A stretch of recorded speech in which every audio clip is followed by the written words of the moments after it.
Good evening. This is Hans Conried saying welcome to Fractured Flickers. Come to think of it, this is Hans Conried saying welcome to Fractured Flickers. Matter of fact, this is even Hans Conried saying this is Hans Conried saying this is Hans Conried saying this is Hans Conried. Will somebody get me out of this? 1, 2.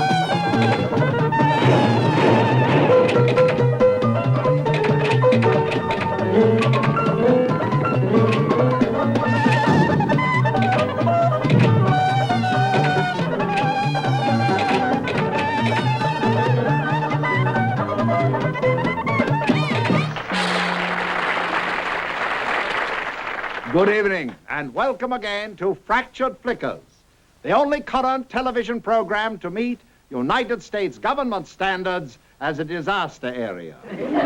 Seriously, though, I must admit that in all my years in show business, I've never been connected with a venture that has earned me greater recognition. Wherever I go now, I'm beset upon and mobbed, and I have the rope burns on my neck to prove it.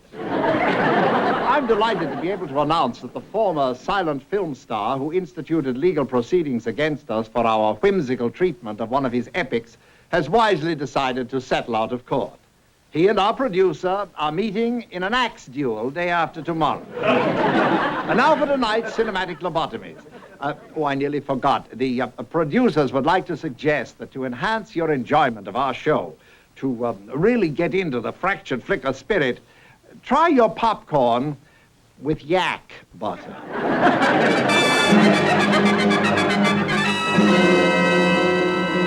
Next week, the fabulous West Point drill team. See them execute difficult and intricate maneuvers. The true story of Nathan Hale, the great patriot who rehearsed his date with destiny. All-Star Jazz, featuring Red Pennies and his 5 nickels. Championship Golf. See the giants of the links tackle the most difficult course in the world, the beautiful Castro Country Club in Havana. Join host Whitey Goober as he takes us on a tour of Chicago. Actual films of the great Lincoln-Douglas debates. Meet the man who won the nationwide I Look Like Hitler contest. Part 2 of our exciting serial, Wiley Post, Where Are You? The mystery that baffled the nation, is there more than one Lone Ranger? A thrilling scene from King Kong. And finally, a full-length motion picture never before seen on television. Devil Dogs of Dunkirk. Flaming action, a cast of thousands. Fearless doughboys risking their lives against a terrible enemy. 3 years in the making at a cost of millions. Suspense that will leave you breathless. No one will be seated during the last 2 hours. Do not reveal the ending. All this next week at your local theater, probably. Well, now it's the part of the program that I personally look forward to with the most pleasure every week. It's time for my vitamin pill.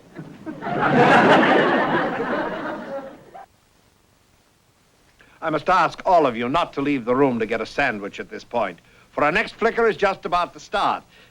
But if you do, make mine Swiss cheese on whole wheat.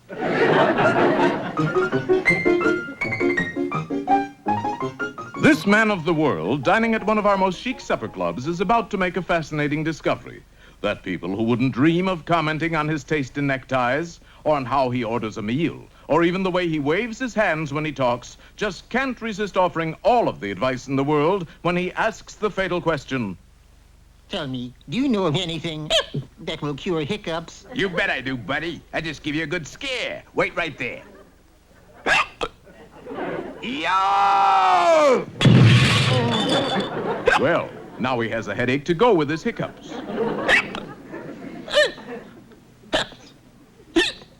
Oh, dear. But he's not through yet. No. Aspirin's no good for hiccups. Hiccups! Hiccups! Loosen his collar! Tighten his belt. Take a drink, hon. Hit him in the head. Let me through. I'm a doctor. I always prescribe castor oil for hiccups. Castor oil for hiccups? I prescribe castor oil for everything. Oh. No, milk of magnesia. Out goes the bad air, in comes the good. Hit him in the head. My mother always swears by milk of magnesia. She always swear at it. Take a drink, hon. Try some Epicac. No, syrup of squill. It's just a simple case of...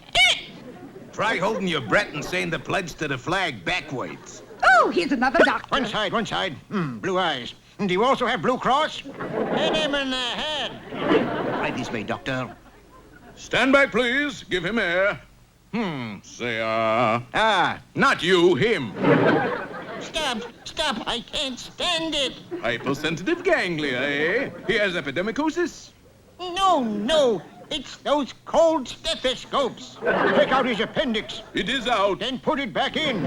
Hit him in the head. Officer, can you cure hiccups? Just hit him in the head. There. You don't hear him hiccuping now, do you? Pull out his tongue till it touches his Adam's apple. Tickle his feet with a fish fork. Well, the fatal question was a dreadful experience for our man of the world. But there's one compensation. It did get rid of his hiccups. You'd be surprised, I think, at how seriously some of our viewers take the things that happen on our program. For instance, I have here a letter from Mr. C.H., who takes us to task for the number of mistakes on Fractured Flickers. He mentions that in one of our recent flickers, the hero leaves one scene on a black horse and arrives in the next scene on a white horse. Well, Mr. C.H., if that's really your name, I'm afraid you'll have to chalk up that kind of thing to the crudities of silent picture making. You see, early pioneers in this field didn't have our modern techniques of production that permit absolute technical accuracy and thus eliminate any possibility of error. And that's why, with today's modern methods, you never see that kind of glaring mistake on our part of the program. Hey, you the party ordered the schmaltz herring gone dry?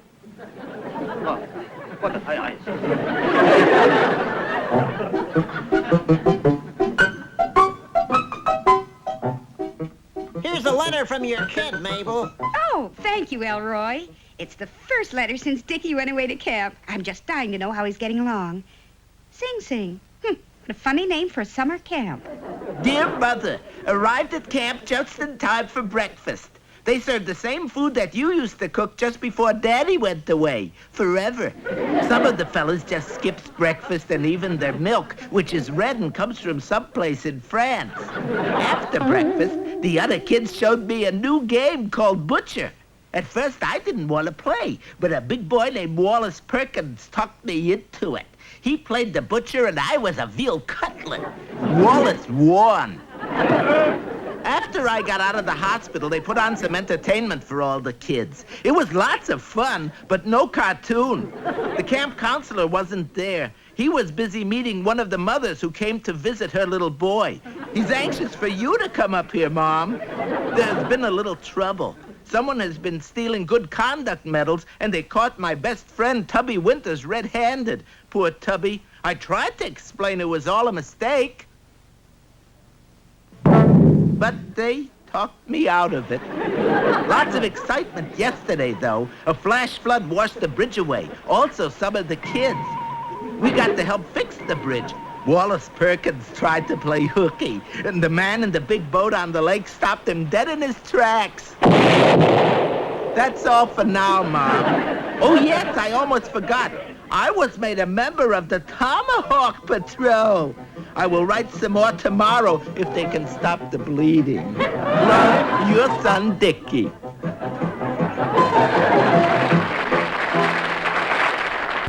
This evening, I'd like all of you to join with us in a panel discussion entitled Fractured Flickers, a Curse or a Blessing. To lead the discussion, we've invited to be with us tonight Attorney General Robert Kennedy, Miss Elizabeth Taylor, Sir Laurence Olivier, and Miss Vivien Della Chiesa. It's a pleasure to see you, Miss Della Chiesa. The others must have been detained. Well, it's a pleasure to be here. Eh? I said it's a pleasure to be here. Would you mind if I move just a little bit closer, Miss Della Chiesa? Delighted, Hans. Well, now, this is cozy, isn't it? And I'll start by asking you straight away. As a star of the Metropolitan Opera and as a personality in the entertainment world generally, what do you think of Fractured Flickers? Of what? Fractured Flickers, the program that helps destroy cherished memories by putting modern-day words to old film classics. Oh, them. I wrote them saying I couldn't make it. Miss Della Chiesa, you did make it. You're here. In fact, you're the only one on our guest list who is here. Oh, I'm sorry. I came here to make a recording of Alley Cat with the Dinky Mungo Quintet and Pablo Casals on bass and Lenny Bernstein on piano. Isn't this Studio E? No, this is Studio F. But while you're here, won't you join with our other guests in discussing Fractured Flickers? What do you mean, join? They stood you up, too. Yes, I know, but if you stay, maybe nobody will notice. Well, as long as I'm here anyway. Good. Well, Miss Della Chiesa, or may I call you Vivien? Oh, well, I suppose it's better than calling me Dell. How do you feel about our program? I don't know. What is it? Well, as an example, if you were a silent film star, and we would take one of your pictures, boil it down to 5 minutes in length, give you a funny-sounding voice, add a lot of ridiculous sound effects. How would you feel about that? Well, I'd feel that I could sue you for everything you've got. That's strange. So many do. But if that's what you really do on the program, I know of a plot line that you might use on one of your flickers. Oh, we can always use a funny twist. Oh, what is it? Well, it's a story about this handicapped fellow. He's very ambitious, but everybody makes fun of him. He marries off his daughter to get ahead, and in order to be promoted, he arranges with some fellows to kill off his opponents. But by mistake, his own daughter gets stuffed into a sack, and she gets killed instead. And... Miss Della Chiesa, I don't know what to say.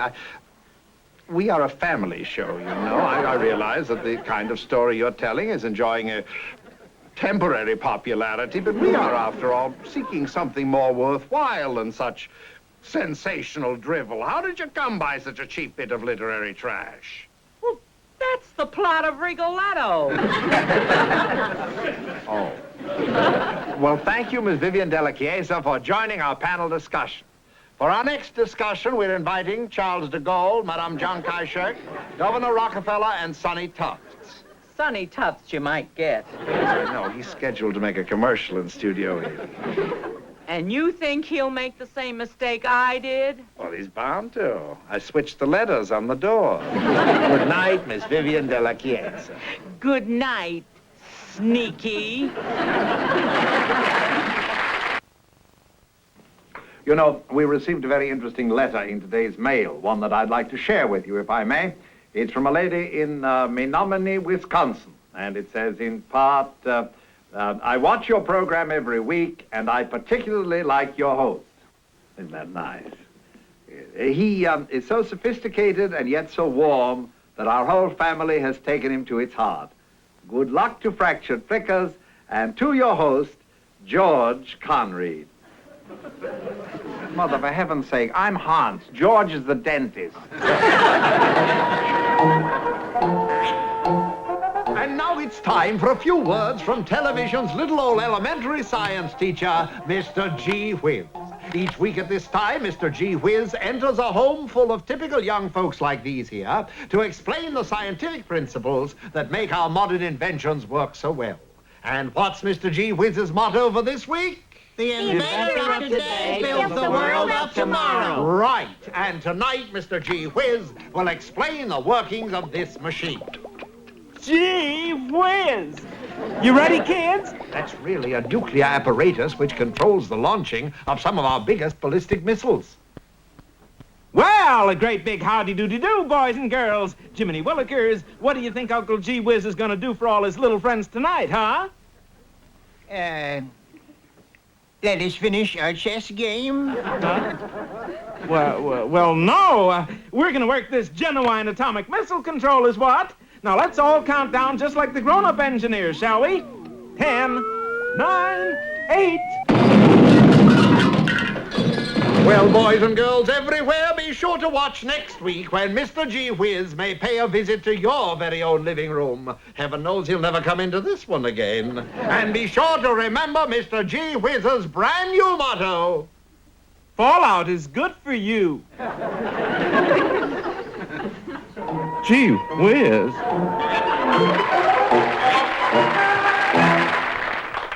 Just a brief safety announcement before our next flicker begins. The fire department's most recent survey indicates that this studio can be emptied in 1 minute and 14 seconds. I said can, not must.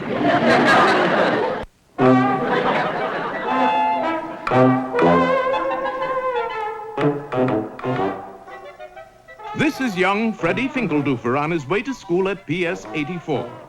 PS 84 was a difficult school to get into. Not that its scholastic standards were high, they couldn't have been lower.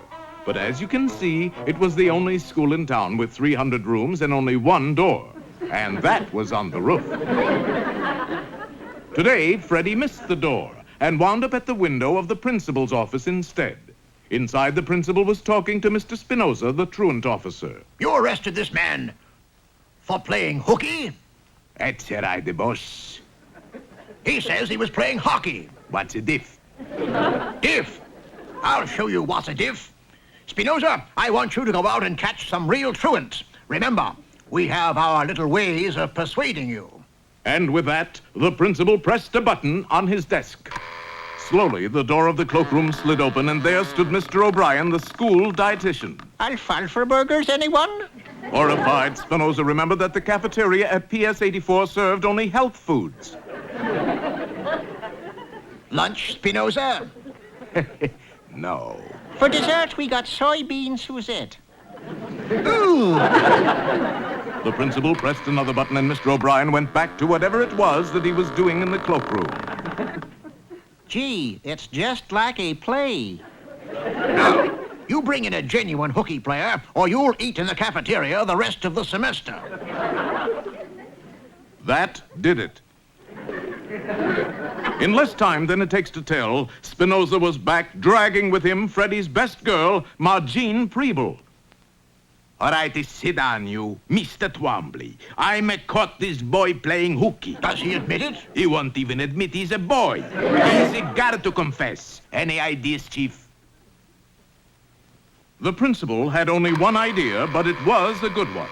He pressed the button and opened the cloakroom door, once more revealing Mr. O'Brien.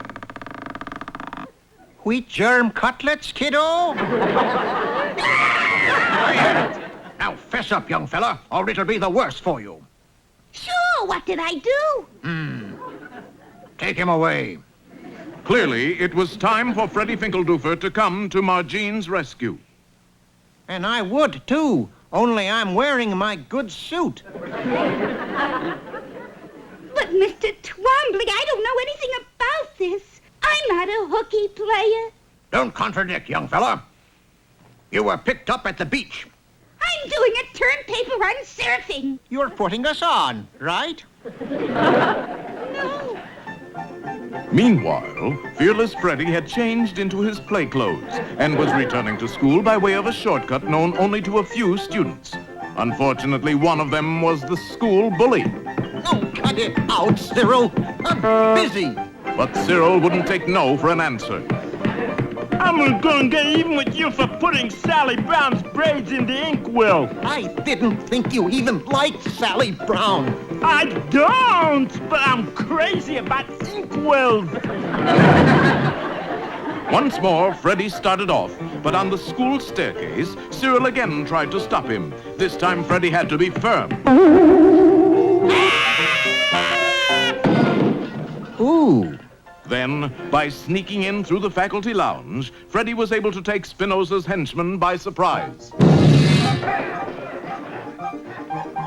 Gee, I'm surprised. Of course, this uproar was overheard by the members of the Parent Teachers Association, who made a timely entrance. Now you boys stop that. She's in the PTA. Left alone, Freddie was able to reason with the overzealous truant officer. And after I reason with you, I'm gonna reason with the principal. Oop, it's time for recess. This way, PTA members. Here, take him away. It's all right, Margene. They got Mr. O'Brien, too. Did you ever try lychee nuts with yogurt? I would have come in sooner, Margene, but I thought you were just rehearsing the senior play. You know something, Freddie? We were just rehearsing the senior play. So Freddie quickly put in a call to the school drama teacher, who was at that moment coaching a favorite pupil in how to stand up and how to sit down. Hello? Yes, I saw it. I'm giving you kids the leads in the play. He liked it. Any criticism? Yes, he thinks you ought to act more like a boy. Not her, you. Could you teach me? And so began the most successful senior play in the school's history, called The Time of Your Life. Or was it up in Mabel's room? Neither one. It was a Getting Goity's Garter. And now here's a message of interest. For those of you who interest easily. Before our next flicker begins, I'd like to make just a brief announcement. If you own a 1964 cream-colored Rolls-Royce sedan with white sidewall tires, would you give me a lift home after the show?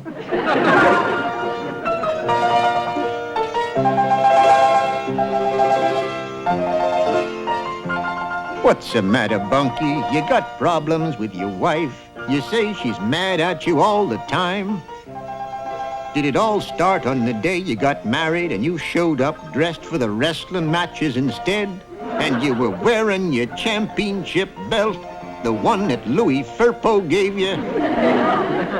And after the wedding, you left your wife standing on the steps and drove off with the best man? And did she get mad when you spent your honeymoon at the top of the mark and Flagpole Kelly had the room next to you? And when the baby came, did you get an offer from Rod Serling to go on Twilight Zone? When you forget to kiss her goodbye in the morning, does she mope around the house all day? Is that what's bugging you, Bunky? Well, cheer up. Keep smiling, be happy, and always remember what this country needs is a 5-cent nickel. Still bugged by your bride, booby? Are you tired of all that nagging? Does the little woman find fault with every mistake you make? And no matter how nice you ask her, she won't get off your back? And neither will her mother and her 8 ugly sisters.